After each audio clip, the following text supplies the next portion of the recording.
Pak itu di pura itu menarik Pak. Jadi satu saya ketemu dengan warga Hindu, itu aspirasi warga Hindu ditanya apa aspirasinya? Aspirasinya begini, Pak, nomor 1, anak-anak kami nggak bisa dapat pelajaran agama Pak. Kenapa? Karena sekolahnya tidak ada guru agama Hindu. Lah ini kan sama seperti umat Islam alami di Jerman. Mereka nggak bisa mendapatkan pendidikan agama Islam karena nggak ada guru agama. Sama.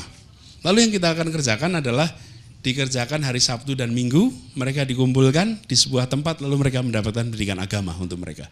Dan tadi siang sudah langsung diputuskan Sabtu Minggu kita anggarkan untuk mereka mendapatkan pendidikan agama Hindu di tempat mereka masing-masing. Langsung tuh. Jadi Sabtu Minggu mereka dapat. Lalu yang menarik lagi mereka sampaikan, Pak, kami ini diberi oleh dinas pemakaman, itu diberi tanah 2 hektar untuk pemakaman, Pak. Terus mereka bilang, tapi begini Pak, bagi kami agak repot Pak. Karena kalau umat Hindu itu tidak dikubur Pak, tapi dibakar Pak. Jadi solusi yang kita berikan tanah itu buat mereka membingungkan Pak. Lah ini gimana gitu. Saya juga mikir iki piye yang ngasih ini kan. Lah udah jelas. Yang dibutuhkan itu adalah alat kremasi. Tapi diberinya tanah 2 hektar. Lah kan pusing mereka Pak. Dan mereka tidak punya alat kremasi. Tidak punya. Jadi alhamdulillah Senin kemarin dipastikan mereka dapat alat kremasi. Ini kan kewajiban yang hidup pada yang meninggal. Dan mereka kerepotan untuk melakukan yang menjadi bagian dari keyakinan mereka. Dan sekalian kita kirimkan pesan pada kesemuanya. Bahwa saat kita semua berjuang dan kita ditakdirkan untuk menang, maka kita menjadi pembawa suasana aman, nyaman bagi semua. Nggak bisa. Ya kita harus buktikan dan kita melakukan ini kenapa taat pada perintah konstitusi. Termasuk sekalian, ketika kita mengatakan tadi, sampaikan garis besar, ini yang membedakan Indonesia daripada tempat lain. Ada yang namanya ketuhanan yang Maha Esa. Dan itu adalah rumusannya sebetulnya dari mulai Piagam Jakarta.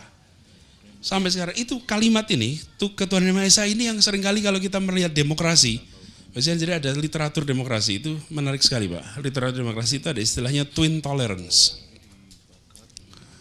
Twin tolerance itu toleransi kembar. Kenapa disebut toleransi kembar? Karena begini. Agama memberikan ruang kepada demokrasi untuk mengambil keputusan yang belum tentu sejalan dengan ajaran agama. Kan ini yang tadi oleh Pak Haidar disampaikan. Tapi di sisi lain, negara juga harus memberikan toleransi kepada agama untuk bisa memiliki aturan dan dipraktekkan dalam demokrasi. Jadi toleransinya itu 2. Twin tolerance istilahnya, toleransi 2 pihak antara demokrasi dan Indonesia. Indonesia itu salah satu tempat yang memberikan itu. Karena itu aneh kalau negara dianggap tidak boleh memfasilitasi kegiatan agama. Salah, karena kita secara eksplisit mengatakan bahwa republik ini berdasarkan kepada ketuhanan yang Maha Esa. Jadi aneh kalau tidak boleh. Dan itu sekalian aturan di Monas itu yang tidak boleh dipakai untuk kegiatan tabligh itu. Aturannya kita ubah sekarang. Jadi itu bisa kembali dipakai untuk kegiatan tabligh di tempat itu. Dan ini sekalian bukan soal kegiatan tablighnya. Di situ ternyata dipakai kegiatan budaya pun tidak boleh kalau menurut aturannya. Jadi hanya untuk pemerintahan olahraga Pak. Kebudayaan kesenian pun kalau menurut aturan boleh. Jadi sekalian, ruang ini kita buka. Dan sekaligus sisi lain kita harus menunjukkan bahwa ekspresi agamanya adalah ekspresi agama yang membuat siapapun yang melihat merasa tentram. Merasa tentram, bukan merasa tegang.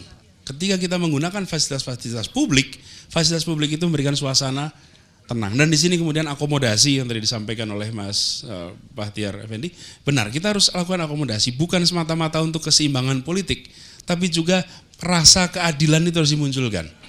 Rasa keadilan harus dimunculkan.